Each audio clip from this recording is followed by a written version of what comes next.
Bom dia a todos, feliz sábado, é uma alegria estarmos na casa de Deus novamente e eu gostaria de convidá-los para que nós curvássemos as nossas frontes para orar. Pai Todo-Poderoso, Pai amado, obrigado Senhor por ter nos trazido na Tua casa nessa manhã e ter nos possibilitado que ela estivesse aberta. Nós invocamos o Teu nome para que o Senhor se faça presente nos nossos corações, tanto aqui na igreja quanto nos lares. E que a mensagem que o Senhor reservou para nós nessa manhã possa nos alcançar e que nós possamos sair melhores da Tua casa do que quando entramos. Em nome de Cristo Jesus, pedimos e agradecemos. Amém, Senhor. Muito bem.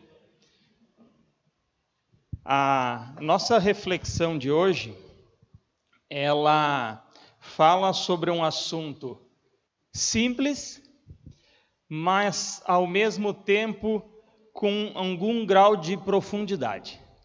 Então, a gente vai poder observar questões relacionadas aos valores morais e à consciência e à existência de Deus, como nós podemos ver na apresentação inicial. Os valores morais e a existência ou não de Deus. Há dois jeitos de voltar para casa. Dois jeitos, a gente pode ver dois jeitos de voltar para casa. O primeiro jeito de voltar para casa é nunca sair dela. E o segundo jeito de voltar para casa é dar a volta ao mundo e voltar no mesmo lugar. Esse sentido de voltar para casa é no sentido de como a nossa mente se transforma ou não se transforma. E entenda a sua casa como a sua mente. Então há dois jeitos da gente manter a nossa mente, né? Manter como ela está, ficando em casa, ou seja, não pensando, né? Não questionando, não avaliando, e aí a gente fica em casa. E o segundo jeito é nós darmos a volta ao mundo, questionar as coisas e voltar para casa com um novo entendimento, certo? O escritor Chesterton, nesse livro O Homem Eterno, ele fala uma fábula de um rapaz. E esse rapaz, ele vivia numa casa, numa montanha. E nessa montanha, nessa casa, era uma casa num local isolado. E o que o rapaz fez? Ele organizou uma viagem para descobrir muitas coisas que tinham na imaginação da mente dele. Talvez uma esfinge, talvez um túmulo de um gigante, talvez a 8ª maravilha do mundo. Ele estava lá isolado, então ele planejou uma viagem porque ele queria ver as coisas de outra forma. E ao iniciar essa viagem, ao sair de casa, ele começou a andar e se distanciar da sua casa, que estava lá incrustada na montanha, no pé do morro. E ao sair dali e começar a se distanciar cada vez mais, ele percebeu que essa fazenda dele, que a casa dele, ela começou a ficar cada vez mais achatada, cada vez menor, fazendo cada vez parte de toda uma cena, né? Uma imagem, uma fotografia. E ao se afastar, ele percebeu que a sua casa, o seu lar, o seu entorno fazia parte, na verdade, de uma figura gigantesca, muito maior. E enquanto ele estava ali, ele enxergava aquele pequeno espaço, daquela pequena forma.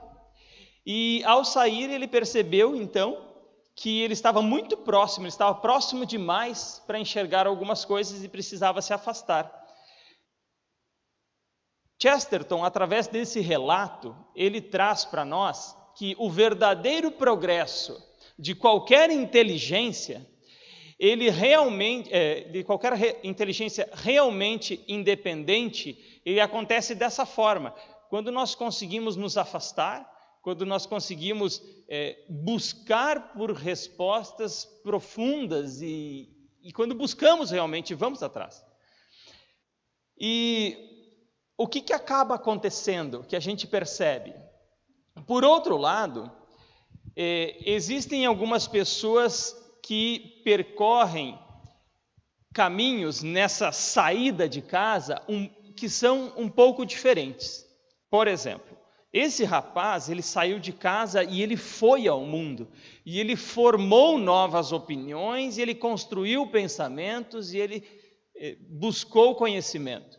Agora existem pessoas que saem de casa, e nesses vales e depressões desse caminho do sair da montanha, algumas pessoas acabam ficando nesses vales, e elas não conseguem enxergar nem as montanhas que ficaram para trás e nem o horizonte que está à frente. Elas percorreram uma caminhada tão curta e pararam em pequenos vales de pensamentos e de entendimentos, que a visão dela ela está muito curta, tanto para o que aconteceu no passado, quanto para o que ela precisaria aprender ainda. Certo? Então o problema são esses buracos que fazem com que as pessoas percam a visão. E que tipo de pessoas acabam sendo geradas qual é o resultado dessa questão? São pessoas que elas são duvidosas das suas próprias dúvidas. Elas nem têm uma dúvida muito certeira, elas nem têm respostas para as suas dúvidas. São pessoas que também elas acabam por formar críticas muito tolas, pensamentos muito rasos e discursos batidos. Elas ouvem o que outros falaram, porque elas não foram atrás, elas escutam aqueles que pararam no mesmo vale que elas se encontram e começam a repetir aqueles mesmos pensamentos. Então, a nossa reflexão de hoje está baseada numa entrevista e em alguns pensamentos do escritor deste livro aqui. O nome dele é Jordan Peterson. Vocês podem ver na tela. Jordan Peterson, ele está sendo chamado no mundo pelo o fenômeno Jordan Peterson. A revista New York Times disse que ele é a figura pública intelectual mais influente do Ocidente na atualidade. Então, parem e analisem só esses pontos, né? E ele tem ficado, digamos, tão proeminente na mídia e na sociedade hoje, porque ele tem percorrido este caminho de fazer questionamentos profundos, de se desprender de ideologias e de preconceitos, e ele tem ido na raiz, independente das suas crenças. E a gente vai fazer uma correlação entre o que ele comentou com os versos bíblicos, e vamos perceber que quando nós vamos sinceramente e profundamente na raiz das questões, independente da Bíblia, simplesmente usando a mente que Deus nos deu, nós chegamos ao Deus da Bíblia. E nós chegamos às conclusões bíblicas, porque Deus nos dotou dessa capacidade, certo? Porque nós sabemos, e Romanos fala muito extensamente sobre isso, né? Que aquele que buscar a Deus, aquele que fazer o que é certo, aquele que busca... Deus coloca no nosso coração essas nuances, as diferenças entre o que Ele quer, o que Ele gosta e o que Ele não gosta. O nosso coração sabe o que é errado. Mas vamos seguir. Jordan Peterson, então, ele tem esses 2 livros, tem mais livros, mas tem esses 2 livros que eles estão correlacionados. Ele escreveu esse primeiro livro que chama 12 Regras para a Vida, que é esse aqui, um antídoto para o caos, e traz umas regras muito interessantes, às vezes simples, sabe? São coisas extremamente práticas. E no segundo livro que ele lançou há pouco agora, Beyond the Order, ele fala sobre além da ordem dessas regras, aprofundando um pouco mais essas 12 regras. E para vocês terem uma ideia, aqui está a primeira regra, né? Fique em pé, ereto e com os ombros retos. E aí ele fala de todas as implicações de uma simples atitude como essa. Por fim, bom, sigamos. Nós não vamos olhar os livros deles, mas vamos analisar mais um pensamento e o que ele nos traz com relação à Bíblia. Nós estamos, então, numa caminhada em busca de respostas relevantes para perguntas pertinentes. O tema, a Bíblia descreve um tema que se chama consciência moral. Consciência moral. E, em resumo, o que nós vamos tratar hoje são, então, as relações e implicações dos nossos valores morais, relacionando com a nossa consciência e com a existência ou não de Deus. Moralidade, consciência e existência ou não de Deus. Em princípio, é uma coisa simples, é uma coisa nata, é uma coisa que a gente convive desde que nasceu, mas a gente vai pensar um pouquinho sobre isso, não de forma tão profunda, mas ao mesmo tempo simples, profunda e simples. O que acontece? A Bíblia nos chama, e nós sabemos disso, é o assunto fundamental da Bíblia, nos chama para um processo de desenvolvimento e crescimento, ponto. Então a nossa caminhada espiritual, ela tem que ser ascendente, a gente tem que estar sempre crescendo. Esse é o cerne da Bíblia. E o cerne da Bíblia é Cristo. Então, nessa caminhada, nesse crescimento, o nosso modelo é Jesus. Eu queria que vocês acompanhassem na tela, eu vou ler 2 textos. O primeiro texto aqui está em Efésios, capítulo 4, no verso 13 e 14. O verso 13 diz assim, chegando à completa medida da estatura de Cristo. É o nosso objetivo, chegar à completa medida da estatura de Cristo. Então, não seremos mais imaturos como crianças, nem levados de um lado para outro, empurrados por qualquer vento de novos ensinamentos. Então, nós precisamos nos fortalecer nas doutrinas, para que não venha qualquer vento de doutrina e nos leve para qualquer lado, O segundo ponto, o segundo texto, Efésios ali a partir do verso 17, diz: não vivam mais como os gentios, levados por pensamentos vazios e inúteis. Andam sem rumo, alienados da vida que Deus dá, pois são ignorantes e endureceram o coração para ele. Tornaram-se invisíveis, vivem em função dos prazeres sensuais e praticam avidamente toda a espécie de impureza.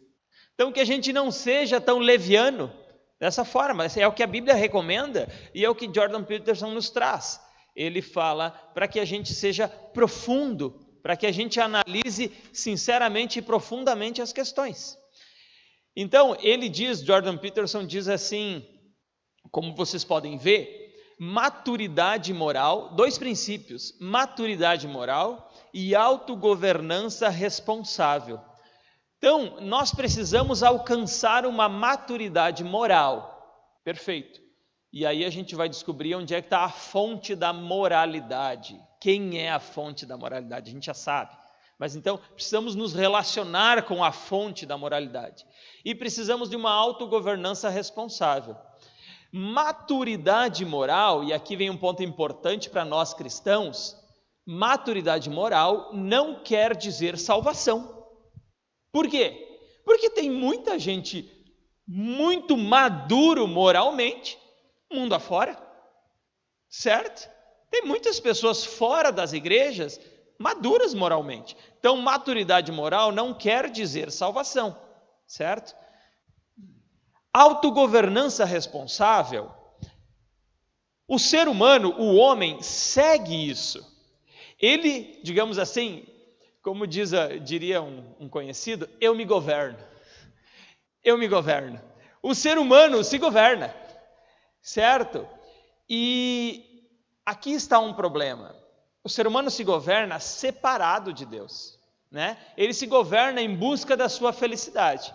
Mas se ele soubesse que Deus é o ser mais interessado na tua felicidade, ele ia permitir que Deus governasse a vida dele. Uma sociedade, Uma sociedade. E aí você vai ter aquele crescimento e a maturidade moral. Bom, o Jordan Peterson foi questionado numa entrevista, você crê em Deus? E surpreendentemente a resposta dele foi, eu não creio, mas minhas ações são de um crente. Ele não se intitula como cristão, ele está num limbo assim, entre descrença, não se intitula como cristão, mas ele reconhece e afirma, eu não me intitulo como crente, mas as minhas ações são como de uma pessoa que crê. E vocês já vão entender por que isso e como que ele chegou nessa conclusão. Então, aqui está a questão da responsabilidade moral. Acompanhem comigo o que ele afirma. O estado mais elevado da existência é a liberdade de fazer o que quiser, sem medo de punição. Isso é o entendimento que as pessoas têm, né? Enquanto escolhe não fazer o que quiser, colocando-se sob o autocontrole do amor. Então, aqui ele fala sobre o estado mais elevado da liberdade, você escolher o que fazer. Porém, em uma entrevista, pense sobre essa frase dele. O estado mais elevado de um ser humano é ser livre. Livre, tão livre para violar, para poder violar, inclusive, a liberdade do outro. Tu quer mais liberdade do que isso? Então, e você, ao escolher não violar a liberdade do outro, você mostra que você é sim realmente livre.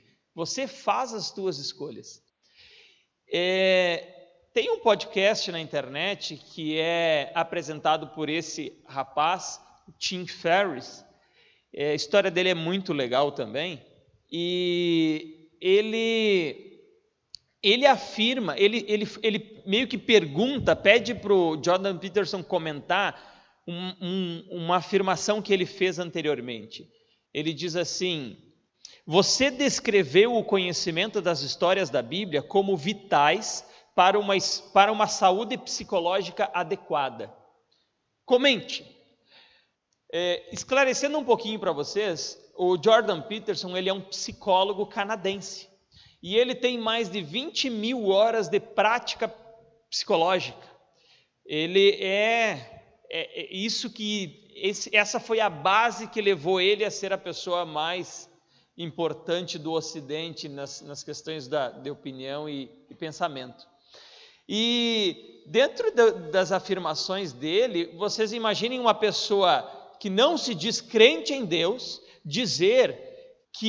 considerar as histórias bíblicas como vitais para a saúde psicológica adequada. Por que ele chegou nesse pensamento? A resposta dele está na tela, vocês podem perceber, ele disse assim, e aqui nós vamos começar a nos aprofundar no que eu falei para vocês, nessa questão da moralidade e da consciência, para entender que isso é uma coisa inata nossa, dada por Deus. Ele diz assim, no pensamento existe uma hierarquia, certo? Especialmente em relação a valores, os valores morais. Ele diz, quanto mais profundo for o pensamento, mais ele lida com valores fundamentais. Um valor fundamental é aquele do qual muitos outros dependem. É a definição técnica de hierarquia. Então percebam, ele fala sobre que nos nossos pensamentos existem uma relação de valores morais. Perfeito até aqui? E dentro desses valores que nós temos, existe uma hierarquia de valores mais importantes e valores menos importantes. Simples. E alguns valores, alguns pensamentos, algumas situações dependem de alguns valores fundamentais. É isso que ele falou. Vamos ver se isso é verdade e vamos ver que implicação isso tem para a nossa vida. Por exemplo, veja um exemplo na tela. Um homem lavando a louça. certo? É uma cena comum do nosso dia a dia, né? Extremamente comum.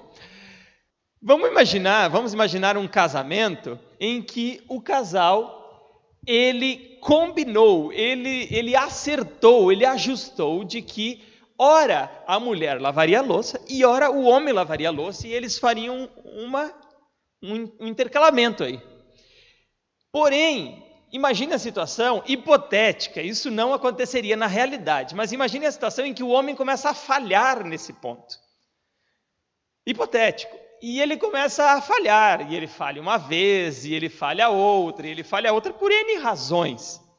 O que aconteceu nesse momento? Houve uma quebra num valor, tinha um valor ali, tinha um combinado, né? E a pessoa quebrou aquele combinado, certo? Quebrou aquele acordo. O que acontece se eu descumprir esse acordo? Vai ficar uma lacuna de expectativas, certo? Mas vai ser um choque leve, pequeno, certo? Sem grandes problemas assim, grandes problemas, em alguns lugares talvez maiores do que outros. Porém, em contrapartida, vejam esse segundo exemplo. Esse segundo exemplo fala sobre um caso de adultério, em que outros valores foram quebrados.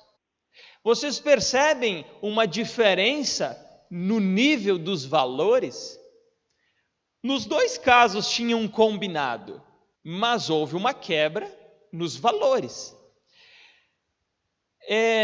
Só que, dentro da hierarquia de valores, a questão do adultério, ela traz um grande choque em toda a relação, porque essa quebra compromete a estabilidade, porque a relação estava fundamentada num princípio moral de fidelidade.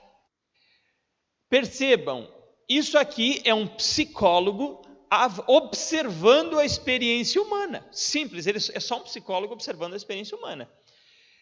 E a gente percebe então que nós temos uma relação, uma quebra insignificante, entre aspas, e uma quebra muito significativa que faz com que as coisas mudem totalmente. Há nessa relação uma suposição de fidelidade. Quais são os resultados dessa quebra? Vamos ver os resultados? Acompanhem na tela.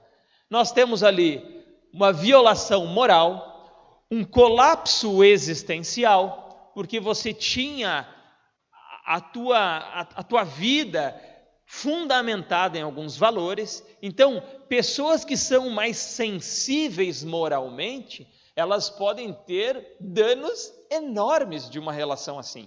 Pessoas menos sensíveis moralmente talvez tenham danos não tão grandes. Terceiro, perda da base moral de fundamentação por causa da fidelidade.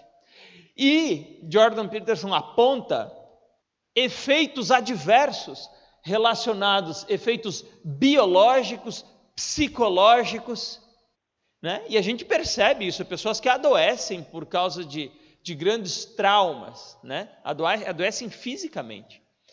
Então,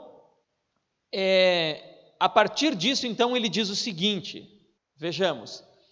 Então, existe uma hierarquia de valores, e quanto mais profundo você for nessa hierarquia de valores, mais esses valores se parecem com os valores religiosos, quase que por definição. Então, quando nós analisamos os valores da vida, da experiência humana, e analisamos eles profundamente e sinceramente, nós chegamos à conclusão que eles, por definição, se assemelham perfeitamente com os valores bíblicos religiosos, com os valores religiosos, e no nosso caso, o nosso guia religioso da nossa civilização é a Bíblia, certo? E então, nesse caso, conforme aquela afirmação que ele disse anteriormente, seria muito interessante nós nos familiarizarmos com a Bíblia, nos familiarizarmos com ela. O que acontece, então, quando você se aprofunda nisso, vejam o que ele fala. Ele mesmo questiona, né? E o que acontece quando você encontra esses valores? Bem, você treme.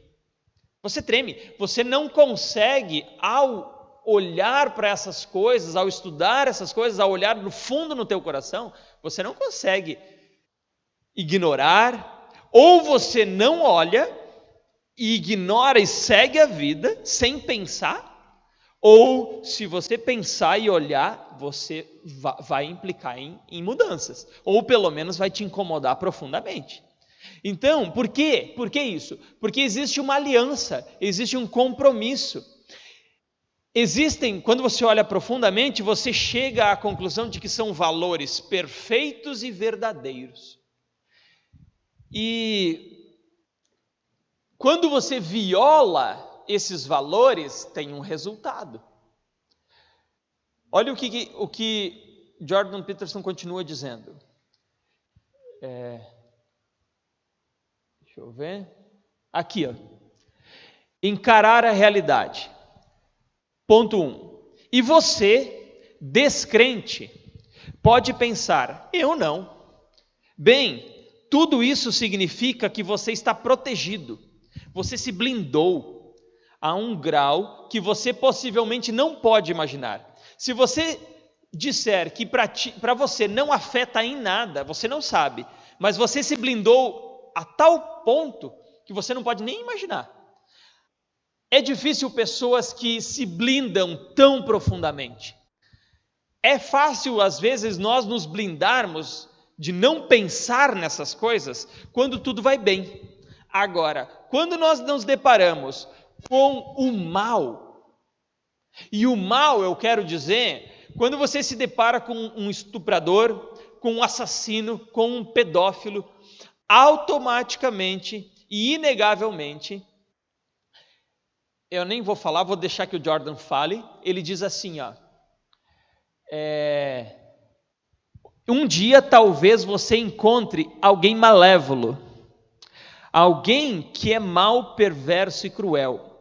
Por exemplo, e o que vai acontecer é que as escamas dos seus olhos vão cair. A maldade, quando nós nos deparamos com a maldade, valores morais profundos surgem dentro de nós. Então você pode até ter se blindado para as coisas simples da vida e passar batido por muita coisa e não pensar. Mas quando você encontra coisas mais profundas, como a maldade, ou como em muitos casos as pessoas se deparam com a morte, aí as pessoas param para pensar, né? Bom, valores morais estão enraizados na nossa realidade. Isso é um fato essencialmente inegável. E esse é o ponto. E vocês podem perceber, nós estamos há alguns minutos sem ler nenhum verso bíblico. E é intencional, porque eu queria mostrar para vocês que como é uma coisa inata, é uma coisa do ser humano isso. E quando nós nos lembramos, nós que nos relacionamos um bom pouco com a Bíblia, nós percebemos que a Bíblia fala sobre isso. Então, qual é a relação? Vamos voltar à pergunta inicial do sermão. Qual é a relação entre valores morais, consciência e a existência ou não de Deus? Vocês percebem? Como sem a Bíblia nós conseguimos correlacionar valores morais, a nossa consciência e a existência ou não de Deus, ainda não correlacionamos mais profundamente a existência ou não de Deus, vamos fazer na sequência. Então, Jordan Peterson diz assim, ó, eu não me importo se você é ateu ou não, eu não me importo, não está em voga isso agora. As perguntas mais profundas são as perguntas religiosas, ele fala. Não importa se você é um não ateu. E quando nós vamos fundo nos valores religiosos, então ele quer dizer, quando nós vamos fundo nos valores morais, nós chegamos aonde? Nos valores que a religião apresenta. E ele continua dizendo, e a Bíblia é a melhor resposta que temos. E se você não gosta disso, e olha a sinceridade e a pureza da pessoa ao dizer, se você não gosta dessa ideia, tudo bem, faça melhor. E ele conclui dizendo, boa sorte, porque você não vai conseguir, porque você não vai encontrar. E por que a gente encontra tanta pureza e perfeição nesse raciocínio, nessa lógica? Né? O ser humano é capaz de criar, de inventar algo tão perfeito, lógico, racional e coerente? Será? Algum ser humano já conseguiu isso na história desse mundo? Então, é inegável que isso precisa vir de fora, precisa vir de algo diferente do que somos e temos. Vocês percebem? Bom, falando um pouquinho da consciência, passamos os valores morais à consciência.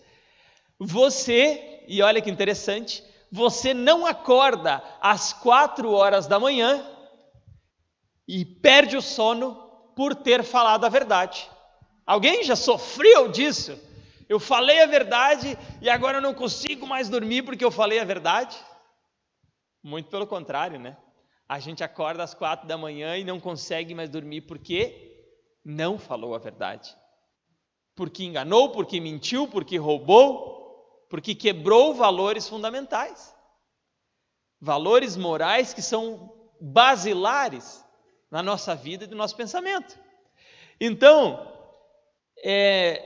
quando nós violamos a nossa consciência através de uma ação, nós somos perturbados por ela. E Jordan Peterson continua, ele diz assim, deixa-me ver, essa aqui nós já lemos.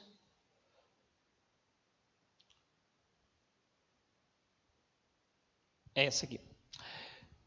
Classicamente, pelo menos em algumas linhas de pensamento do cristianismo, a consciência está associada a Cristo ou ao Espírito Santo. Isso ele comenta na entrevista. Isso é um pensamento clássico dentro do cristianismo, que a consciência, isso que te perturba quando você faz algo de errado, está relacionado com Cristo e com o Espírito Santo. É a voz de Deus contigo.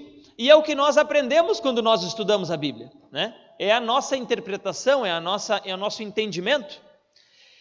E ele continua dizendo assim, eu estou ciente sobre todas as críticas, sobre essa ideia que eu estou falando. Eu estou ciente que muita gente vai criticar essa ideia. Ele fala, eu estou ciente. Mas, ele fala, você sabe, é algo realmente relevante o fato de que você não pode controlar a sua consciência. Então, olha a pergunta profunda que ele faz. Ele diz, muitas pessoas ligadas ao cristianismo dizem que isso é Deus, que é o Espírito Santo, a voz da tua consciência. Você pode não gostar da ideia e nem concordar com ela, mas uma coisa você precisa admitir. Esse julgamento da consciência, essa orientação, esse guia, ele é incontrolável. Você não controla. Então, pera um pouco. Dentro de um pensamento naturalista, a linha naturalista é aquela que crê na evolução, é aquela que não crê em Deus e na criação, e que só crê na matéria e na energia. O que é, então, a consciência? Dentro de um pensamento naturalista.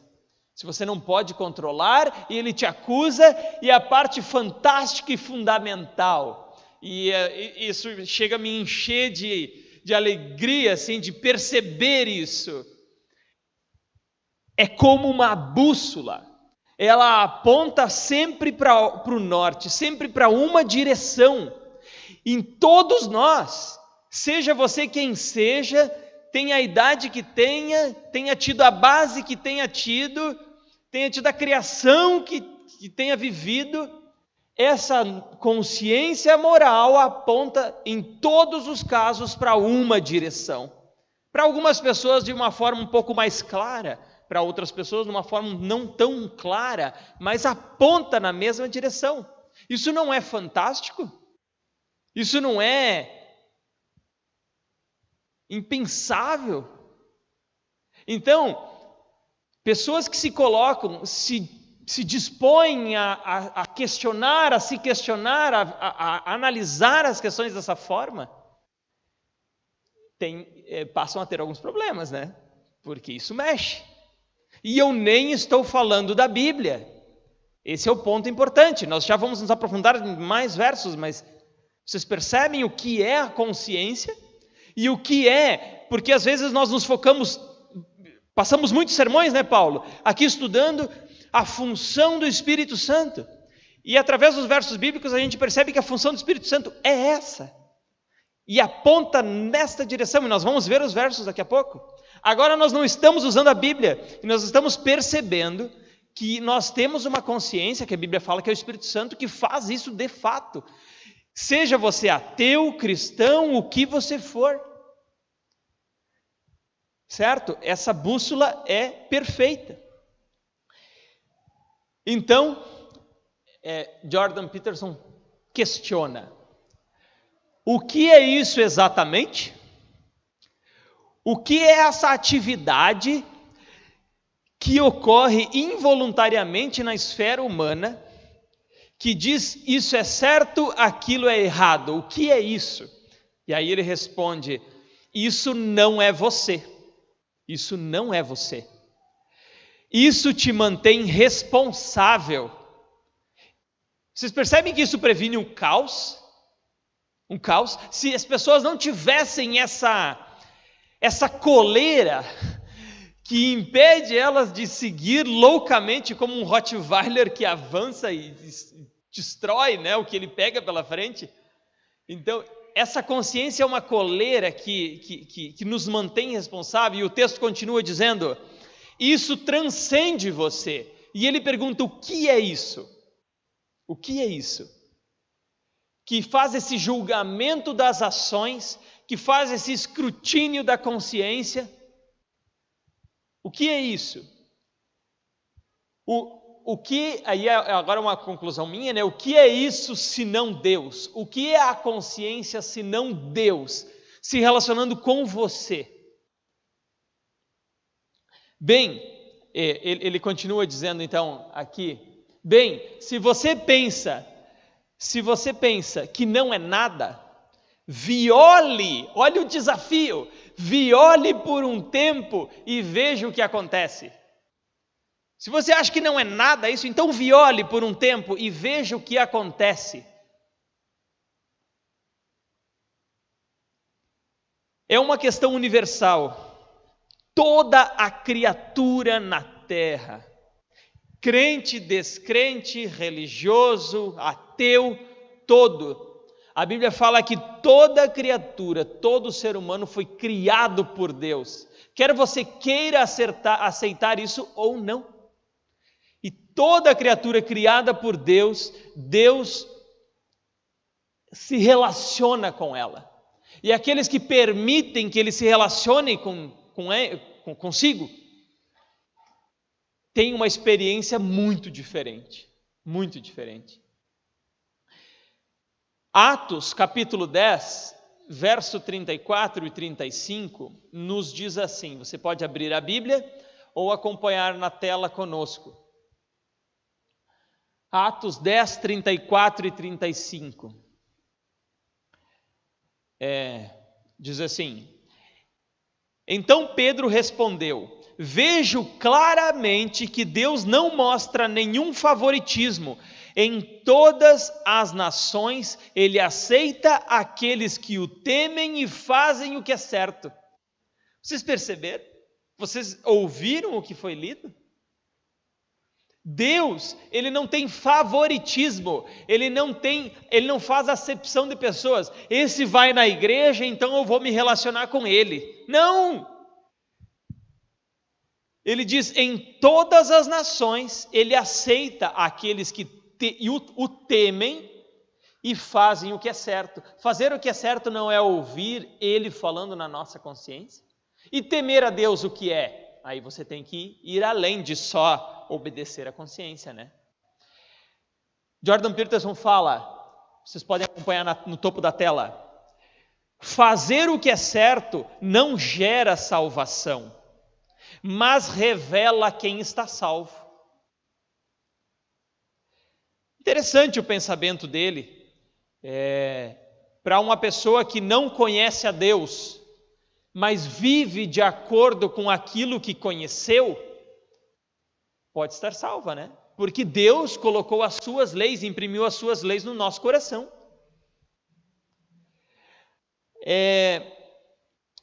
E o segundo texto, Atos 9 e 10, diz algo espantoso a respeito do que Deus vê, versus o que nós vemos. E aqui é um puxão de orelha para nós. Olha o que o texto fala, está na tela. Certa noite o Senhor falou a Paulo numa visão: não tenha medo, continue a falar e não se cale, pois estou com você e ninguém o atacará nem lhe fará mal. E aqui vem a parte importante. Porque muita gente nessa cidade me pertence. Qual é o contexto? Paulo está em Corinto, uma cidade extremamente hedonista, decadente e imoral. Extremamente.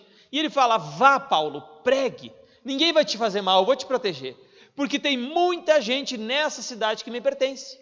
Nós podemos pensar em cidades extremamente seculares, como Manhattan, São Paulo, como Los Angeles, diversas cidades ao redor do mundo, focadas em negócios, cidades focadas em jogos, em prazeres. E Deus está falando para essas cidades. Vocês podem olhar para essas cidades como cidades plenamente hedonistas, mas tem pessoas nestas cidades que me pertencem, que ouvem a sua consciência, que tem pessoas, trabalhem, eu vou proteger vocês, vão atrás. E na nossa cidade, não precisamos nem ir tão longe, nas nossas cidades, tem pessoas que talvez elas não estão tão jogadas nos prazeres carnais, mas elas estão plenamente entregues a um entretenimento, que aos olhos da sociedade é um entretenimento puro não digo, mas saudável, não é agressivo. Elas estão entregues a isso, e elas esqueceram de Deus totalmente, sem precisar necessariamente se entregar à lascívia absoluta. Então, a pergunta que tem que ficar é: mas o que Deus vê? Deus vê diferente do que nós vemos, e nós não podemos julgar ninguém. Ah não, essa pessoa é proprietária de uma casa uma casa noturna. Essa pessoa não tem chance. Eu posso pensar isso? Não posso. Estou colocando o exemplo extremo, né? Aos nossos olhos. Essa pessoa é um assassino. Então eu não vou perder tempo. Será que é assim? Nós sabemos que a Bíblia diz que não é assim, porque o Espírito Santo está agindo na consciência dessa pessoa. E essa pessoa pode em algum momento parar e ouvir essa voz. E Deus vai agir nela também. Deus só não age porque a pessoa não permite. E nós temos que nos lembrar que Deus chega antes de nós. Quando você acha que está indo, quando você acha que vai pregar algo, que vai falar algo de Deus, Deus chegou antes de você. Ontem eu estava com amigos numa empresa, e nós falamos sobre a Bíblia, e eu tive a oportunidade de falar algumas coisas, e o Fábio comentou: foi uma aula. Longe disso, nós sabemos a nossa limitação, né? O quanto nós temos para aprender, o quanto nós não sabemos, quanto eu não sei. Mas o que eu pude perceber da nossa conversa? Eu cheguei e todos falaram, nós falamos, eu falei da Bíblia de Deus, mas Deus já estava lá antes de eu ter chegado. Deus já estava lá. Então, Deus trabalha no coração das pessoas, Deus incomoda, entre aspas. Deus incomoda. Agostinho, ele disse, como vocês podem acompanhar, Deus tem muitas pessoas que não estão nas igrejas, e as igrejas têm muitas pessoas que não estão com Deus. Então aqui é um pequeno chacoalhão para nós. Tem muitas pessoas que estão nas igrejas, mas não estão com Deus. Tem muitas pessoas que não estão nas igrejas, mas estão com Deus. Então, é o próprio ensinamento de Cristo, né? É aquela bolsa de cereais, onde ali tem trigo e tem joio, misturado. Então, não cabe a nós julgar. Não cabe a nós. Não sabemos. Existe uma caminhada. Lembra da saída da casa lá da montanha? Existe uma caminhada em que todos estão caminhando. Nós não sabemos se aquela pessoa está trancada na casa, esperando um convite para sair numa caminhada com alguém. Talvez você possa ser essa companhia. Nós não sabemos se essa pessoa saiu para a caminhada, mas está naquele vale, naquela depressão, e ela não consegue enxergar nem para frente nem para trás. Nós não sabemos se essa pessoa já fez uma caminhada por caminhos mal guiada, mal orientada. E aqui eu creio que talvez eu esteja falando para um grupo de pessoas enorme, que tem uma impressão totalmente errada da Bíblia. Talvez por influência da religião dos pais, talvez por influência de visões de outras pessoas, de relatos, ou às vezes elas por si só abriram a Bíblia, encontraram dificuldade na leitura e acabaram por desistir. Então, há uma caminhada, o Espírito Santo está tocando, Ele quer nos usar para ajudar essas pessoas, para nos ajudar. E aqui está o desafio.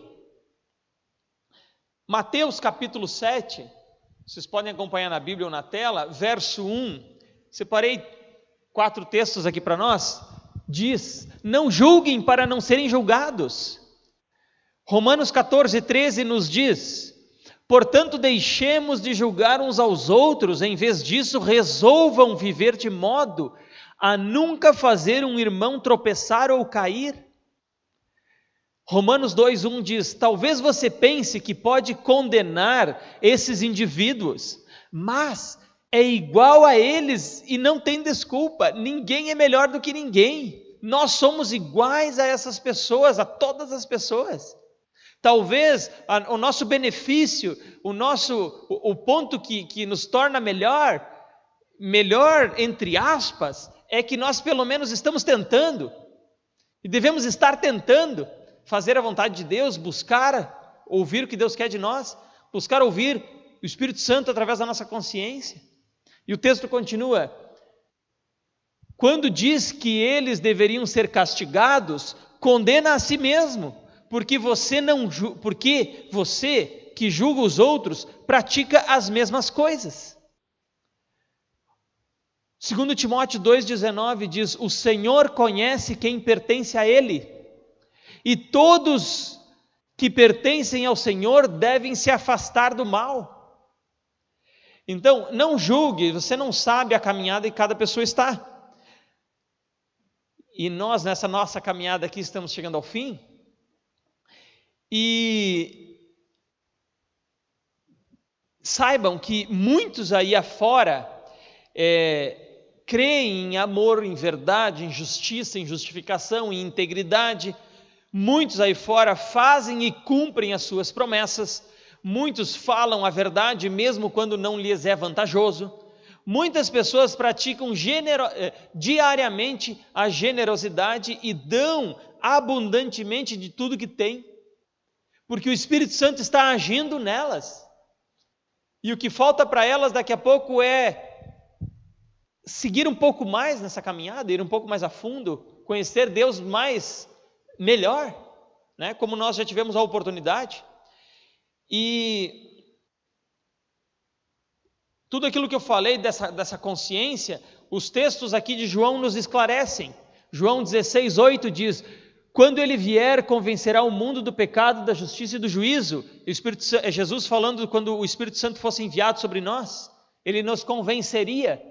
João 16:13 diz: quando vier o Espírito da verdade, ele conduzirá a toda a verdade. Ele não falará de si mesmo, mas lhe dirá o que ouviu e lhes anunciará o que ainda está para acontecer. Então é o Espírito Santo na prática. Olha o que ele diz. Existem, 1 Coríntios 12:4, existem tipos diferentes de dons espirituais, mas o mesmo Espírito é fonte de todos eles.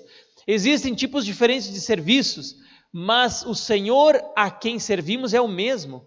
Deus trabalha de maneiras diferentes, mas é o mesmo Deus que opera em todos nós. A cada um de nós é concedida a manifestação do Espírito para o benefício de todos.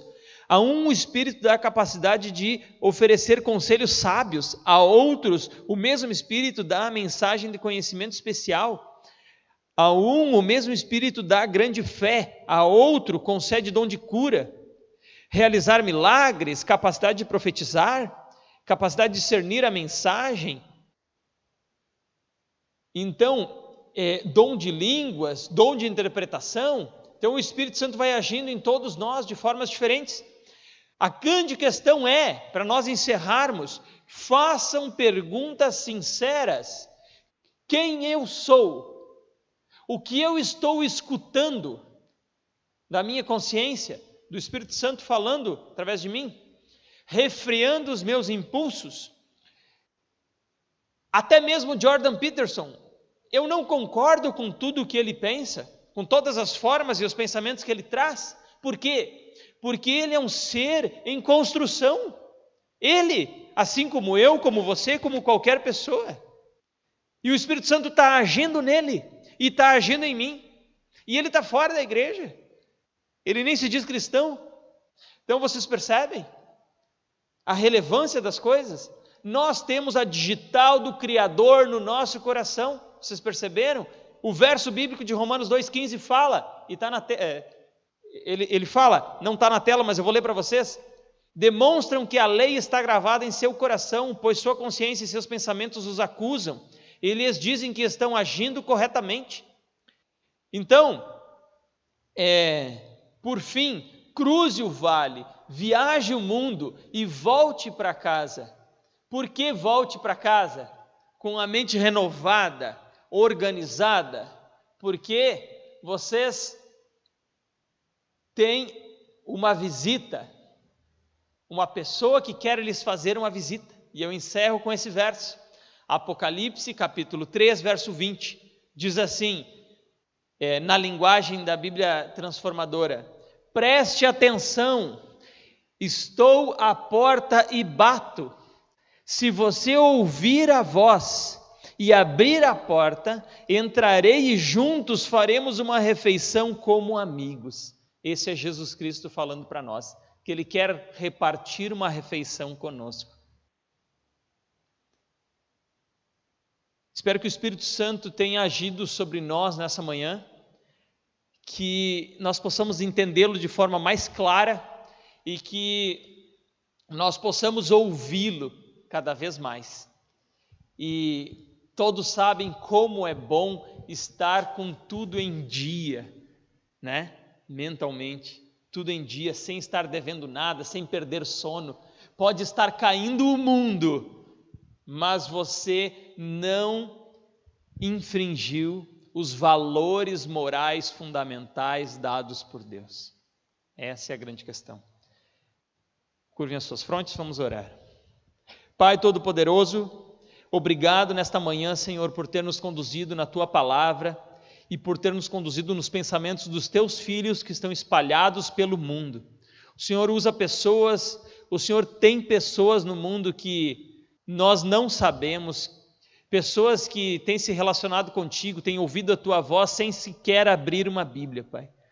Essas pessoas precisam Te conhecer mais e nós pedimos que o Senhor nos use para Te apresentar a elas. Nós agradecemos por um dia nós termos Te conhecido e nós pedimos e imploramos que o Espírito Santo haja no nosso coração, na nossa mente, e Ele está agindo, e que nós possamos ouvi-lo, Senhor. Nós pedimos ao Senhor que possamos sair da tua casa hoje melhores do que quando entramos, e que nós possamos não julgar as pessoas, mas entender e crer que todos estamos numa caminhada e que nós devemos respeitar cada fase e respeitar também a decisão dessas pessoas, desses seres que o Senhor criou livres inclusive para te negar. E se o Senhor respeitou essa liberdade, que nós também possamos respeitá-las e não julgar as pessoas, porque nós não somos melhores do que elas. Nos abençoa, nos guarda, nos dá um bom restante de sábado na tua companhia. É o que pedimos e é o que te agradecemos. Amém. Me despeço, vão com Deus aos seus lares, vocês nas suas casas também estão convidados para estar sempre conosco. Deus abençoe.